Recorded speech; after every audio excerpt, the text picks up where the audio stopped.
Hoje é terça-feira da 23ª semana do Tempo Comum. Vamos meditar a liturgia de hoje do Evangelho segundo São Lucas. Naqueles dias, Jesus foi à montanha para orar e passou a noite inteira em oração a Deus.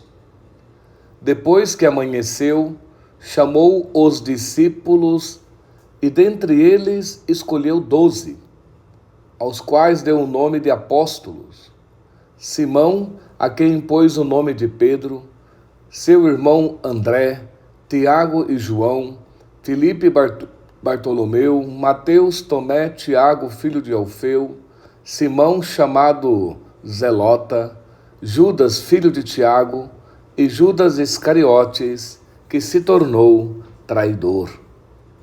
Desceu com eles e parou num lugar plano, onde havia numeroso grupo de discípulos e imensa multidão de pessoas de toda a Judéia, de Jerusalém, do litoral de Tiro e Sidônia. Tinham vindo para ouvi-lo e ser curados de suas doenças. Os atormentados por espíritos impuros também eram curados. E toda a multidão procurava tocá-lo, porque dele saía uma força que a todos curava. Palavra da salvação. Então Jesus, para poder fazer essa escolha dos 12 apóstolos, que quer dizer enviados, ele se retira ao monte e passa a noite inteira em oração ao Pai.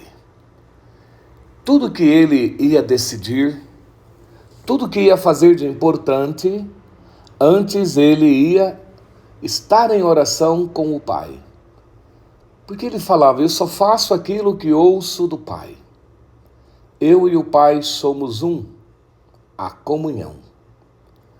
Então Jesus, antes de qualquer decisão, primeiro rezava.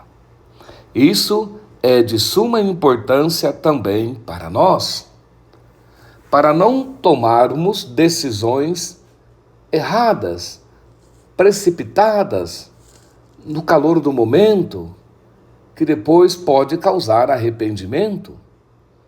Então é importante se colocar diante de Deus, da palavra de Deus, em oração, para decidir as coisas em comunhão.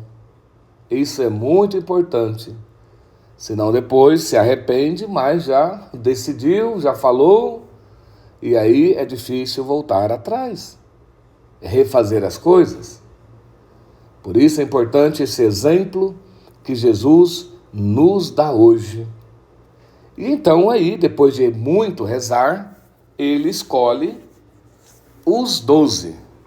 E ele era Deus. Poderia fazer as coisas por conta, mas tudo em comunhão com o Pai fazia Cristo. Imagina nós, o quanto precisamos estar em comunhão com a igreja, o casal, o marido e mulher em comunhão para decidir as coisas, não fazer as coisas por si só, da própria cabeça, escutar o outro. As coisas saem melhor, hein? Não sejas orgulhoso, achando que tudo sabe e que não precisa de nada nem de Deus. Muito cuidado. Então Jesus faz a escolha dos 12, aqueles que vão estar com ele, muito próximo a ele, para aprender dele, para depois, guiados pelo Espírito Santo, continuarem a obra de Cristo no mundo, na igreja. Então Jesus escolheu esses, e não errou, hein? Ah, mas tinha Judas, que o traiu, sim, mas até Judas foi importante para que o mistério se realizasse. E Judas foi livre, não foi obrigado a trair, mas traiu por quê? Porque Judas era o que cuidava da bolsa comum. Tudo que Jesus ganhava, e os apóstolos tinham uma bolsa, e Jesus entregou essa bolsa a Judas para administrar tudo que ganhavam. E ele roubava o dinheiro da bolsa. Jesus sabia disso? Mas também todos os outros discípulos, na hora H da cruz, do sofrimento, da morte, o abandonaram. Mas Jesus sabia muito bem que ele tinha escolhido, que todo mundo é suscetível na hora do medo, da morte, recuar. Não foi o problema esse. O problema é que Judas não voltou para ser apóstolo porque se escandalizou do que fez, da traição que fez. Mas se ele também tivesse se arrependido, como todos os outros, tivesse tido um pouco de humildade, reconhecer o erro, voltar, pedir perdão, Jesus estaria de braços abertos para acolhê-lo ressuscitado. E com certeza o teria enviado, ide pelo mundo também com todos os outros. Então Judas se perdeu por própria culpa. Não, Jesus teria com certeza perdoado a falha dele e com certeza o teria enviado. Então, irmãos, isso é muito importante para nós, porque a gente também pode errar. Ninguém é perfeito, mas temos que ter a humildade de reconhecermos o erro e de voltarmos ao Senhor. E é impressionante que essa multidão toda que o procurava, porque dele saía uma força que curava a todos.